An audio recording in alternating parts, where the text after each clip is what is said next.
Many of us reach for our phones to do some scrolling through social media during our small breaks during the day. And maybe you have that one influencer or personality you really like checking up on.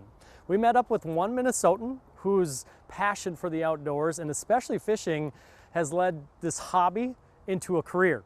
His name is Sam Sobi and goes by Sobi on YouTube and has over 80,000 subscribers. And this new career has led to many opportunities. Another beautiful day here in Minnesota. We've had some very stable but very muggy weather. You know me, any chance I can get, go out on the water, do some fishing. This morning, I'm joining a very special guest, some of you may know, Sam Sobi. How Jared, are you doing? nice to meet you. Also known as Sobi on YouTube. Yes. So, how long have you been doing this? Oh man, probably 5+ years, but I've been filming fishing just on and off for like probably 10 years, just with buddies and pals. Yeah, and I mean, love of fishing, right? Just Yeah. any chance you can get out. We're in the land of 10,000 lakes, and there's so much opportunity here. So just to be able to pop around and do multiple things, it's just about getting outside and setting the hook. Well, should we do that? Absolutely. But let me tell you, I've never fished with Jared before. He's a fishing enthusiast, but he's not necessarily my friend yet. So I will be blindfolding him on the way to the lake. And if this is a tactic or something you don't do, I suggest doing it, especially with new pals. We're on an undisclosed body of water. So let's go get bit. Let's tear it down.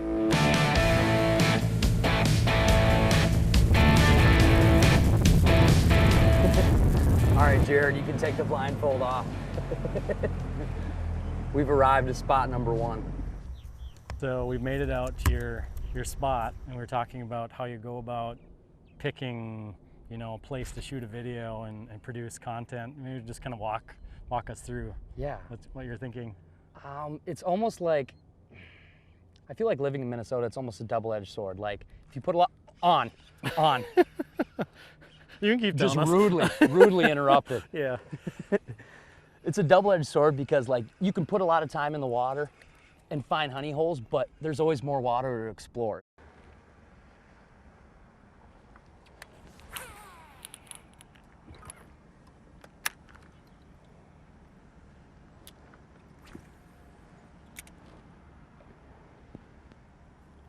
On the Sam Sobi special. Yes.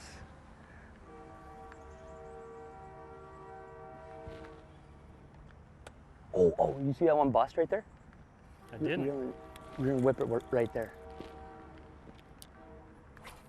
Do you like the Tourney Tuesdays? Are those like your? In the summer, definitely, since we're in summer, that's probably like, yeah, my favorites. Yeah. Probably some of the old school Tourney Tuesdays, just fishing Tuesday night bass league with my pals. That's probably some of my. Yeah, I noticed that you have names for everyone. Yeah. You bring them up on there, and it just seems like you guys have a lot of fun together. We do. It's just like, it's just grassroots, old school tournament bass fishing. Just Tuesday nighters, guys getting together at different lakes and tearing it down. Ladies and gentlemen, boys and girls, welcome back to another episode. My name is Sam Sobi. Spring is in the air, feels like summer's in the air. We have so many things to talk about, so many things to do. Beauty walleye, sweet. Being on YouTube and putting it out there, I've met so many awesome people. The fishing rod I was using earlier has your name on it. Yeah. I mean, who has that? Not very many people. I know, and it's cool. It's brought me a lot of opportunity to working with companies like, you know, people like a Rapala or a Clam or a Hummingbird. Living here, you'll never get bored with water. Do you ever go out and then things just don't work out? Do you scrap the video or do you still make it into something? No, I feel like that happens 50% of the time. You'll go out and it just won't come together. Maybe you don't figure them out. Maybe you don't break down the water and catch fish. Or also, sometimes you get caught up down different rabbit holes when you're fishing. You know what I mean? Like, oh, I put the cameras down and I tried to break down this section. Next thing you know, it's dark out. So, but that's part of fishing in general. For someone that's never shot an edited video, yeah, maybe talk about, you know, it's not just going out fishing. There's so much more work behind it, and then behind the scenes before you even post it online or on YouTube. There's a ton of work. Oh, come on, I want a daily double with you. Come on. I don't think this one's as big unless he's coming toward the boat. You never know. Daily double. Yeah, we're both on. Daily double.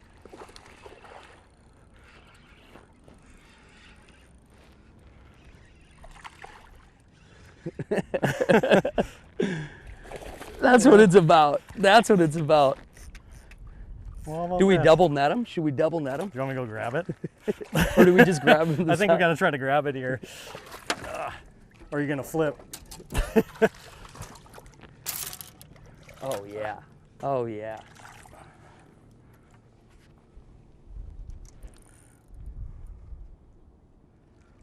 Our first daily double. I think you got me beat in size, but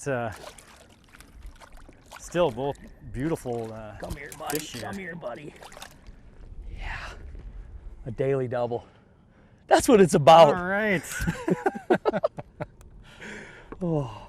Getting into fishing, it was definitely probably my mom, my dad, and even like relatives like my uncles or my cousins, but it was, you know, really generic. Just a hook, a bobber, a worm, sunny fishing from the shore. Growing up, we didn't always have a boat either, so it's, you know, it was just the simple things. But it's like when you first go fishing, and if you do fall in love with it, then it's just like the obsession grows, you know. And we make fishing so complicated, but realistically, that's all you really need. You need a worm, a hook, a bobber, and you just got to go. So you not only have met people through this passion of fishing in Minnesota, but it's given you a lot of cool opportunities. Yeah. I mean, the fishing rod I was using earlier has your name on it. Yeah. I mean, who has that? Not very many people. I know, and it's cool. It's brought me a lot of opportunity to working with companies like, you know, people like a Rapala or a Clam or a Hummingbird, and just to grow the relationship with them, and a cool opportunity like with Dobbins to make my own line of rods and kind of help design different stuff, because I love that part of it as well. It's not just the fishing, but the design aspect or just being involved. I was watching a video on Instagram with you, and it was a new bait that you were deeply involved in, and you could just see the passion of that whole video. You know, what's the process like for that? You know, if some, like we talked about people that, you know, fish with a bobber and just a hook below that, but I mean, like you said, we make things so complicated, and now like to go through a whole process of designing a bait. Yeah, it's just to be a part of, like you're talking about Rapala Crush City, just to be a part of that team, and for those guys to kind of believe in me, and to work with those guys and others to help, you know, kind of grow their plastics brand and bring different ideas to life and see if they work, see if they don't work. I think they're working because you have one on. I haven't had a cast where I haven't caught one yet. You're making the cast. It's really cool because it's been kind of my dream since I was a little kid, just to work in the fishing industry, to operate in it, and make cool fishing videos and slam bass. Beautiful. You can make fishing as complicated or as simple as you'd like, but if I had one suggestion, especially if you wanted to get into catching bass, I don't care if you're in a boat, in a kayak from shore, straight up, a stick bait of your choosing, any stick bait, Cinco type bait, a small little wacky hook, I don't know, well, you can see that. You take the worm, you put it in half, and you hook it right in the middle.